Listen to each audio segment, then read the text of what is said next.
దిగా ఒకటే ఉంటుంది వాళ్ళు అక్కడ ఉండండి.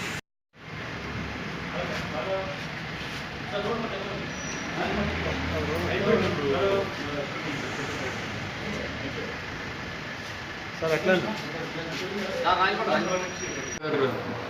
पुलिस स्टेशन के स्टाफ इंस्पेक्टर मधुकर स्वामी, DSI मधुसूदन और उनके स्टाफ मेंबर्स विजय कुमार, विजयराज यादव, बालकिशन और मनोज, ये सारे लोग पूरा मेहनत करके आज एक व्हीकल ऑफेंडर को अरेस्ट करें। ये इसका नाम हमीद है, 19 साल का ये लड़का है। ये तकरीबन 6 केसेस में इन्वॉल्व है।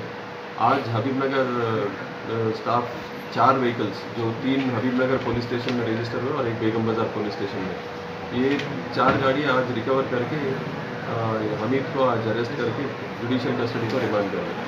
और भी 2 ऑफेंसेस दूसरे जो पुलिस स्टेशन में किया गया, इसका समाचार पुलिस कस्टडी में लेने के बाद मिलेगा, तो आज इसको अरेस्ट करके आज रिमांड कर रहे हैं। इसने फर्स्ट टाइम पकड़े गया सर? तो इन्फॉर्मेशन है ये फर्स्ट टाइम ऑफेंडर है, लेकिन ये 6 गाड़ी जो इसने ऑफेंस किया, इसका मतलब है कहीं और भी किया होगा, तो उसको जुडिशियल कस्टडी से पुलिस कस्टडी को लेके इंक्वायर करेंगे तो पता चलेगा। ये गाड़ियाँ लेके 5,000 3,000 इस तरह ये दाम में बेचने वाले हैं। रिसीवर को मतलब कई बार ऐसा होता है, ये रिसीवर जो है ये 3-4 हज़ार में जो नॉन फ्रेंड्स है उन्हीं के नॉन सर्किल में बेचते लोग, उन लोगों को नहीं मालूम रहता कि ये चोरी का गाड़ी है। लेकिन अगर से किसी को चोरी का गाड़ी है मालूम होने के बावजूद खरीदा तो डेफिनेटली उस पर एक्शन लिया जाएगा। बट एनी हो, ये जो पुलिस कस्टडी में इसको लेंगे तब चलेगा कि रिसीवर ये मालूम हो के खरीदे या तो ऐसा ही नहीं मालूम हो। ये सिंगल लाइसेंस की कोई गैंग एक ही है अभी तो, सिंगल ऑफेंडर है।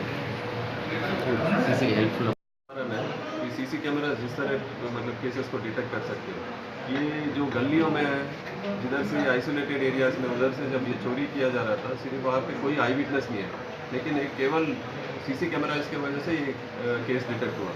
तो सब लोगों को ये जानना चाहिए और सीसी कैमराज का जितना ज़्यादा पब्लिसिटी दे और जितना ज़्यादा इंस्टॉलेशन करें उतना अच्छा है।